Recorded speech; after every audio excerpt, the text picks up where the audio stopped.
प्रणाम एवरीवन। मेरे previous video में हमने CBSE English class 9th chapter 1 poem the road not taken का एक्सप्लेनेशन समझा था। Now we are going to discuss the exercise of this chapter. Let's start thinking about the poem. Question 1, where does the traveller find himself? Traveller ने खुद को कहाँ पाया था? Traveller खुद को कहाँ पाता है? What problem does he face? उसे कौन सी समस्याओं का सामना करना पड़ता है? Answer, the traveller finds himself at a point where two roads diverge. यात्री खुद को एक ऐसे पॉइंट पे पाता है जहाँ दो रास्ते अलग होते हैं। मीन्स एक ऐसा पॉइंट जहाँ चलने के बाद वो दो भागों में डिवाइड हो जाता है। His problem is to decide on which road he should walk. उसकी सबसे बड़ी प्रॉब्लम यह होती है डिसाइड करना कि वह उसे किस रास्ते पर चलना चाहिए। मीन्स वह इस समस्या का सामना करता है कि वह किस रास्ते पर चले, कौन से रोड को वो फॉलो करे। Second question, discuss what these phrases mean to you. इन फ्रेसेस का क्या मीनिंग निकलता है आपके अनुसार? फर्स्ट दिया a yellow wood. A yellow wood का मीनिंग होता है a forest in the autumn season. Means पतझड़ के मौसम में जंगल का दृश्य। Second, it was grassy and wanted wear. It was grassy means पूरी तरह से ग्रासी था, मीन्स उस पर घास उगी हुई थी उस रास्ते पे। And wanted wear means less travelled, means जिस पर कम लोग चले थे। आपने देखा है कि यदि जिस घास पे कम लोग चले होते हैं तो ग्रासी होती है, क्योंकि जो ग्रास रहती है वो क्रश नहीं हो पाती है। लेकिन यदि किसी रोड पे ज़्यादा लोग चले हैं तो ग्रास क्रश हो जाती है, और उसे देख के आप समझ सकते हैं कि हम बहुत सारे लोग निकले होंगे। तो आंसर होगा the road was grassy because it was a less travelled road. क्योंकि जो रोड था वो बहुत ग्रासी था, क्योंकि उस पर बहुत कम लोग उससे ट्रैवलिंग कर रही थी। It wanted people to move on it, means वहाँ से हर कोई निकलना चाहेगा। थर्ड है the passing there. The passing there means it implies walking on the road. Passing there means road पर से निकलना। Fourth, leaves no step had trodden black. Trodden black means जिनको कि क्रश किया गया हो। टू वॉक, टू, देखिए it means the leaves had not been crushed under the feet of travellers. इसका यह मीनिंग होता है कि जो पत्ते थे वह यात्रियों के पैर के नीचे नहीं कुचाए हुए थे। क्रश मीन्स पीसे हुए या कुचे हुए। ठीक है, यहाँ ट्रैवलर्स मीन्स जो उस रास्ते से निकलते हैं। Fifth, how way Leeds on the way. कैसे रास्ता दूसरे रास्ते की ओर हमें, कैसे एक रास्ता दूसरे रास्ते से मिलता है या कैसे आगे बढ़ता है। Answer, how one road leads to another. जैसे कि एक रोड दूसरे रोड से मिलता है। जैसे देखा आपने, जब हम ट्रैवलिंग करते हैं थोड़ी दूर जाते हैं फिर एक रोड से दूसरा रोड मिल जाता है, तो इस टाइप से जो रोड है वो आगे बढ़ते जाते हैं ना। Question number 3, is there any difference between the two roads as the poet describes them. क्या कोई डिफरेंस है इन दो रोड्स के बीच में जैसा कि पोएट ने डिस्क्राइब किया उन्हें? फर्स्ट दिया है इन स्टेंजास 2 and 3। स्टेंजा 2 और 3 में कोई डिफरेंस है क्या? Answer, there is no difference between the two roads in stanzas 2 and 3। Means 2 और 3 स्टेंजा में जो पोएट ने बताया है उसमें टू रोड्स में कोई भी डिफरेंस नहीं है। Second, in the last two lines of the poem की लास्ट टू लाइन्स में कोई डिफरेंस है? In the last two lines of the poem the poet tells that the road he opted for is less travelled. Means सबसे आखिरी की दो lines जो है पोयम की, उसमें यह पोएट बताता है कि पोएट ने वह रास्ता चुना है जिस पर बहुत कम लोग चले हैं।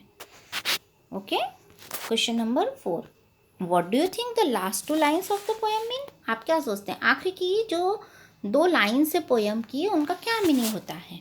Answer, the last two lines have the quintessence of the poem. जो आखिरी की दो लाइन है वह इस पूरी पोयम का नेचर बता रही है। वो ये पोएट का एक नेचर बता रही है कि पोएट किस टाइप का है। पोएट जो एक एडवेंचर टाइप का पर्सन है।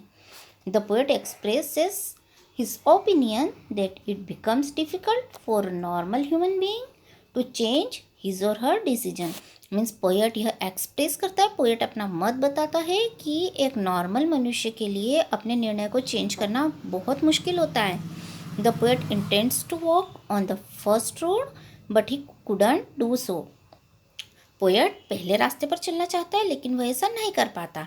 Because life does not offer multiple choices to choose. क्योंकि लाइफ हमें कभी भी एक से ज़्यादा चांस नहीं देती है किसी भी चीज़ को चूज़ करने के लिए. यानी हमें जीवन में यदि चुनना है तो हमें कितनी बार ऐसा होता है कि मल्टीपल चॉइसेस में से हमें किसी एक को चुनना होता है. हम एक से ज़्यादा को नहीं चुन सकते. यानी हम मल्टीपल चांसेस हमें नहीं मिलते किसी चीज़ को चुनने के लिए. द डिसीजन टेकन में वंस फ्यूचर और lead one two success. Means जो डिसीजन जो लिया जाता है वह किसी भी व्यक्ति के भविष्य का निर्माण करता है या फिर उसे सफलता की ओर अग्रसर करता है. It makes all the differences. और इसी के कारण उस व्यक्ति के जीवन में सारे अंतर आते हैं. He now repents for not getting a chance to travel on the first road. अब वह इस बात के लिए बिल्कुल नहीं पछताता कि उसे फर्स्ट रोड पे चलने के लिए चांस नहीं मिला था. ओके, यानी अब उसने जो रास्ता चुना है उसके लिए पोएट खुश है कि मैंने जो रास्ता चुना है वही रास्ता सही है और वो रास्ता अच्छा है. अब देखिए सेकंड पार्ट का क्वेश्चन 1 दिया है. Have you ever had to make a difficult choice. क्या आपके जीवन में कभी ऐसा हुआ है कि आपको कोई डिफ़िकल्ट चॉइस चुनना पड़ी हो. और do you think you will have difficult choices to make. या फिर आपको ऐसा लगा हो कि आपके लिए चुनना बड़ा कठिन रहा हो. How will you make the choice. तब आपने कैसे रास्ते को चुना. For what reasons. और क्या रीजन्स रहे. Answer. Such situations occur in every one's life. ऐसी परिस्थितियाँ हर व्यक्ति के जीवन में आती है. In today's world people have numerous alternatives. आज के संसार में लोगों के सामने बहुत सारे अल्टरनेटिव्स होते हैं, बहुत सारे विकल्प होते हैं. But the decision should be taken after considering all the ins and outs of the situation. लेकिन हम परिस्थितियों को देखते हुए ही हमें डिसीजन लेना चाहिए और हम डिसीजन लेते हैं.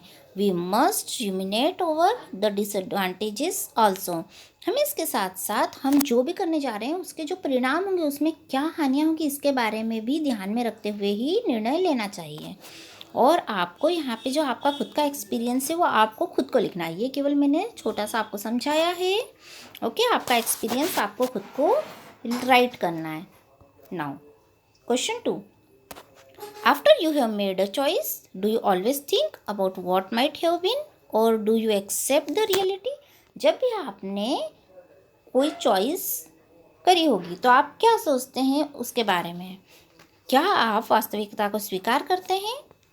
Answer. One should live in the present and not in the past. हर एक व्यक्ति को वर्तमान में जीना चाहिए न कि पास्ट में.